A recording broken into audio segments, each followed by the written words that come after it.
बाजार का एक्शन तो थोड़ा दिक्कत वाला लग रहा है। इनफैक्ट काफी लोग ये कह रहे हैं कि आखिर इंडियन मार्केट यूएस मार्केट को आउट परफॉर्म कब तक करते, आओगे तो शाम को हवेली पर ही वही वाला हाल हो गया। बेयर्स आखिरकार ये बाउट जीत रहे, आप ही क्या राय? अजय, एक कॉन्फेशन, मैं ऑब्वियसली बाजार पे कुछ टाइम से नेगेटिव था। जी हाँ। लेकिन पिछले 4-5 हफ्ते में हर डिप को बाय आउट किया गया। लेकिन अब शायद मुझे ऐसा लगता है कि एक ऐसा सिग्नल जनरेट हो रहा है जिसमें कि ये बाजार शायद एक मीनिंगफुल करेक्शन की तरफ तैयार हो रहा है। टर्न कर रहा है, तैयार हो रहा है। एग्जैक्टली सो मुझे इसमें कोई सरप्राइज नहीं है। लेकिन क्या होता है कि बाजार में हमेशा हर तरह का एक ट्रेंड रहता है। तो हमें जैसे तेजी अच्छी लगती है वैसे एक मंदी के लिए भी तैयारी रहनी चाहिए। अब मैं इसमें ये नहीं कह रहा हूँ कि एक लॉन्ग टर्म मंदी की हम बात करेंगे, लेकिन एक छोटा सा करेक्शन, एक हेल्दी करेक्शन जिसे हम कह सकते हैं, उसका एक आसार नजर आ रहा है और वो शायद अभी कंफर्म होने के लेवल पर है।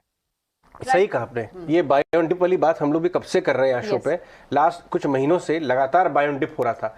लेकिन ये बात भी फैक्ट है, इतने पुराने टाइम से हम लोगों ने मार्केट देखा है कि जब ग्लोबल क्यूज इतने ज्यादा नेगेटिव हों, और आपको पता है कि बाजार नेगेटिव रह सकता है और फ्लोज फिर भी पॉजिटिव हो सकते हैं। हमने देखा है कि एसआईपी फ्लोज 150 करोड़ नीचे कम हुए थे, लेकिन बाजार काफी घट गया था।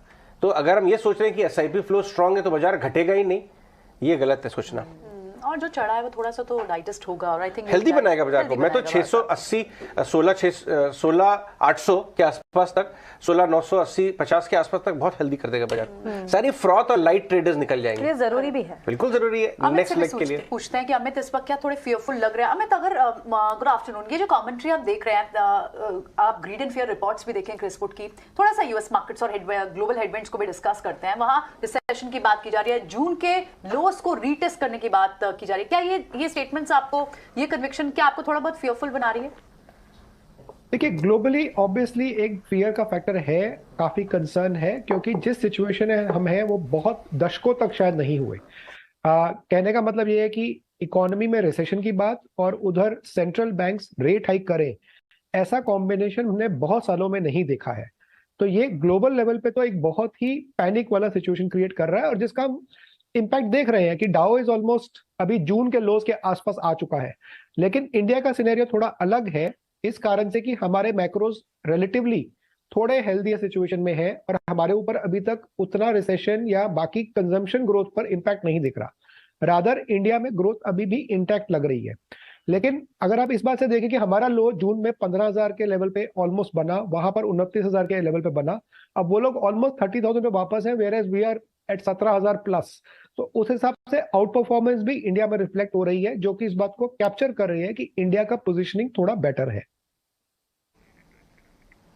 बिल्कुल अमित, गुड आफ्टरनून। जहां पर आप कह रहे हैं कि आप ग्लोबल मार्केट्स में कंसर्न्स और ज्यादा बढ़ी, और सही कह रहे हैं आप, क्योंकि डोमेस्टिक मार्केट्स में अब भी तेजी जो है, या कह सकते हैं ग्रोथ के ट्रिगर्स जो है वो इंटैक्ट हैं। ऑफकोर्स आज का दिन, या कह सकते हैं पिछले 2 से 3 दिन जो है वो एक अलग सेशंस नजर आए, कई सारे ट्रिगर्स भी थे।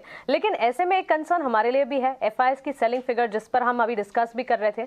सितंबर की शुरुआत में सेल फिगर्स आए, उसके बाद कुछ ट्रेंड खरीदारी के दिखे, और वापस से अब हमने देखा है सिर्फ और सिर्फ 2 सेशन में 3,000 करोड़ की सेलिंग एफआईएस की तरफ से।